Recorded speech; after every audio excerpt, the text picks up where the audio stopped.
What if you couldn't forget? The day your memory becomes eternal and why it might be a nightmare? Hey there, ready for a journey that will forever change the way you see your own mind and your phone? Today we're going to talk about something that seems like science fiction, but is already happening, a future where forgetting will be impossible. And don't worry, it won't be a boring class. Imagine we're going to descend together through 5 levels of knowledge. We'll start at the surface, with what everyone thinks they know, and go down to the strangest and most mind-blowing depths of the topic.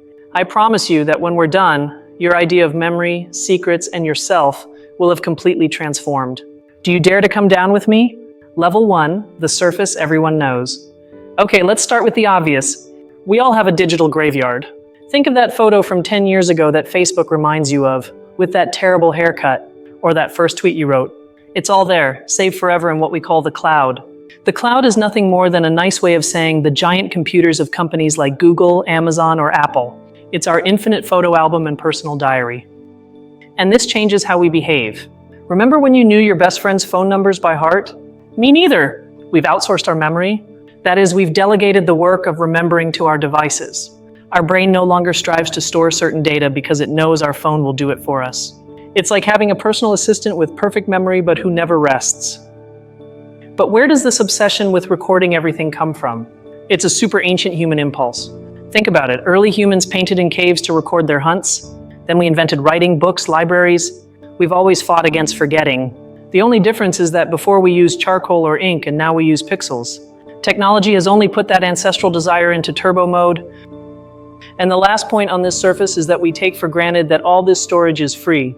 You upload thousands of photos to Google Photos, save gigabytes of files to Dropbox, and you don't pay a cent. It's as if someone offered you a storage unit the size of a country to keep your things, without asking for anything in return. But have you ever stopped to think why something so incredibly valuable is apparently free? So there you have it, eternal digital memories, dependence on our devices, a historical urge to record everything, and the strange magic of free storage. This is the tip of the iceberg, the version of the story we all know and accept without question. But if this is what we see on the surface, what secret engines move it underneath? It's time to dive in. Take a breath, we're going down to level 2. Level 2, the hidden mechanisms. Remember the question about why everything is free? Here's the first big revelation, it's not free. We don't pay with money, we pay with data. Every photo you upload, every search you make, every like you give, is information that these companies analyze to create a detailed profile of you. You are the product. It's as if the storage unit owner didn't charge you rent, but in return, dedicated themselves to studying every object you store to know exactly what ads to put in front of you. And all of this is governed by an invisible rule that we all accept, the terms and conditions. You know that super long text that nobody reads and we click accept on? That's basically a contract in which we give these companies permission to use our data. It's the fine print of the digital world. It's like signing a contract to enter an incredibly fun amusement park without reading the clause that says they can record you on every ride and use your face in their brochures. Here comes a factory error of our brain, a cognitive bias. It's called the present bias. Our brain is programmed to prefer a small reward right now, like the validation of a like on our photo, instead of avoiding a big problem in the future, like that data being used against us. It's the same reason we eat that delicious pizza today, even if we know tomorrow we'll regret it at the gym. Immediate gratification always wins. And if we look back, this has deep roots. In ancient tribes, sharing information about yourself was key to survival and group trust. Showing your intentions, your tastes, your skills, created bonds. Today we do the same, but on a massive scale and with a global audience. We are telling our secrets to a tribe of billions of people and above all to algorithms. But not everything is dark. This mechanism of eternal memory also solves a fundamental human need, the fear of death and oblivion. By creating this massive digital archive of our lives, we feel like we leave a mark, a legacy. It's a way of saying, I was here. Our social media profiles could be the pyramids of the 21st century pharaohs, digital monuments to our existence.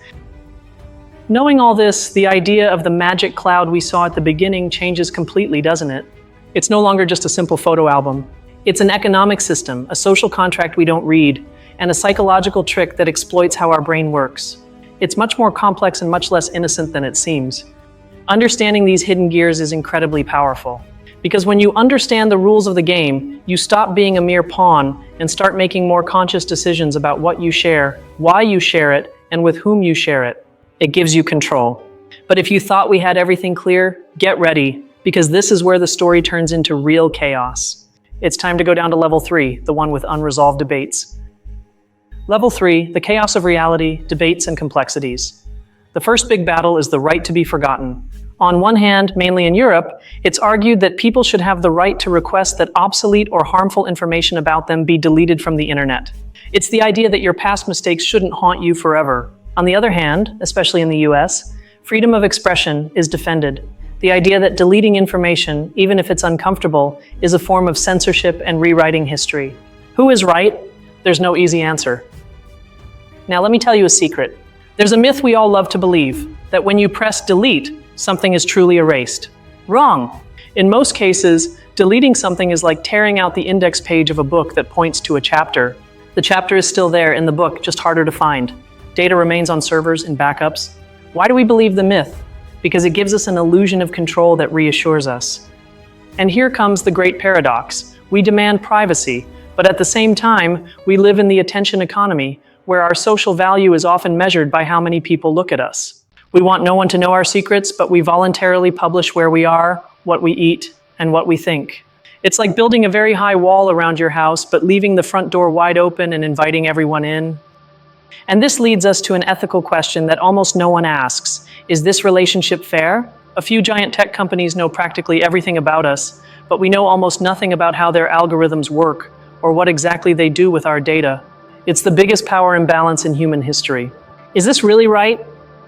The curious thing is how this debate has changed. 20 years ago, the question was technical. Can we technologically store all the world's information? Now that we know the answer is yes, the question is philosophical and ethical. Should we store all the world's information? We've gone from an engineering race to a gigantic moral dilemma. All this creates a problem for us as a species. Forging an identity involves selecting what to remember and what to forget from our past to be able to move forward. Forgiveness, both for others and for ourselves, requires a form of forgetting. If society loses the ability to forget, could we become a civilization that cannot forgive, that lives forever anchored in the mistakes of the past? As you can see, level 3 is a mess. The reality of eternal memory is not an orderly utopia. It's a battlefield of rights, full of paradoxes, comforting myths, and ethical questions that make us quite uncomfortable. There are no easy answers down here.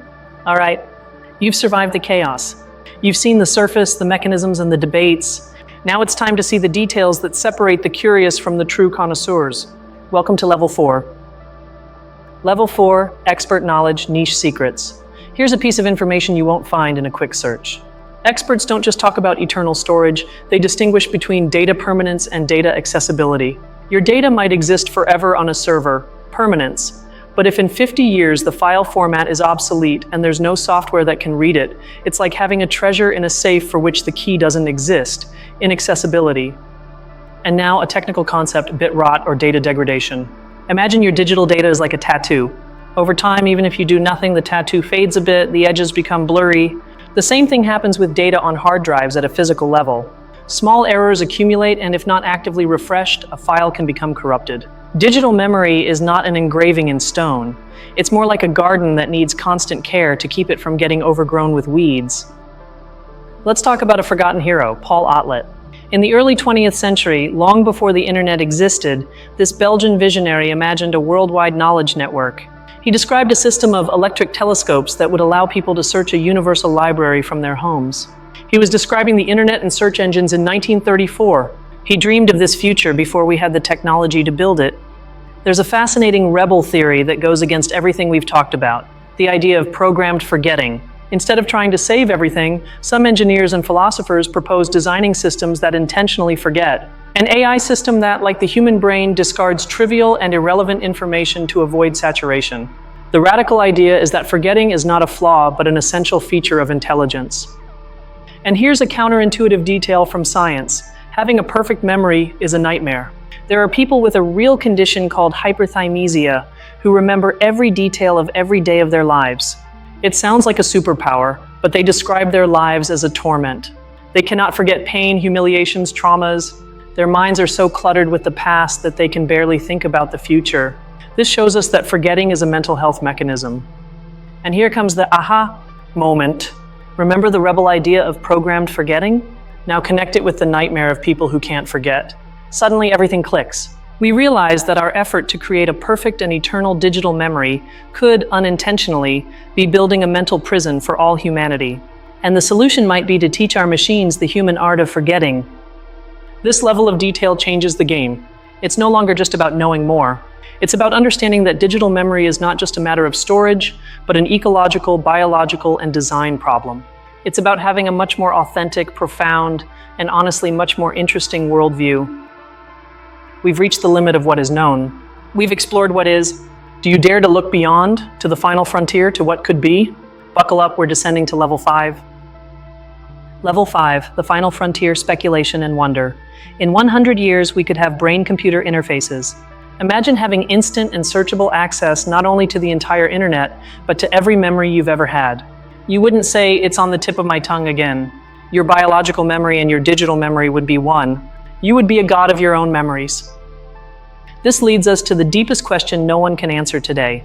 If your memories can be stored, edited, copied, or even deleted from an external server, where does your self end and the machine begin? If your identity is based on your memories and these are malleable, what is an authentic human being? Does such a thing still exist? And now the mind-blowing idea. If your entire life, every thought and experience is recorded and saved when you die, your digital ghost will continue to exist. A perfect data replica of who you were, which could interact with the world. Is that a form of immortality? An immortality without consciousness. A perfect echo of you, forever frozen in the amber of data. Mastering this topic could be the key to our future as a species. Imagine a collective memory of humanity, unifying all knowledge and all experiences. We could learn from past mistakes on an unprecedented scale. Could a perfect global memory be the tool that finally leads us to peace and mutual understanding? Or would it create the ultimate tool of total control? And here's the last most provocative idea. Perhaps all this effort to record our existence isn't for us. Perhaps we are unknowingly a civilization creating the most complete data set in the universe. Humanity's data fossil. And for whom? Perhaps for our evolutionary successor, a future artificial intelligence that, to understand its origins, will study our collective digital memory in the same way we study dinosaur fossils. The descent is over. We have traveled from the surface to the very edge of speculation. Now that we have seen all the pieces, it's time to go back up, look at the complete picture, and see how everything has changed. It's incredible. We started this journey talking about something as simple as that embarrassing photo Facebook keeps, something almost trivial. And we've ended up at the frontier of existence, wondering if our entire life is nothing more than the creation of a data fossil for an intelligence that doesn't yet exist. We've gone from worrying about our digital past to questioning the purpose of our future as a species. That is the true dimension of the world being built, bit by bit, around us. Now it's your turn. Of this entire journey through the 5 levels, what idea impacted you the most? The digital ghost, forgetting as a necessity, or being a data fossil? I want to know what blew your mind. Leave it in the comments. I'm really dying to read your thoughts. Thank you for your time, for your curiosity, and for accompanying me on this descent. If you liked it, subscribe because we have many more fascinating abysses to explore together. See you next time.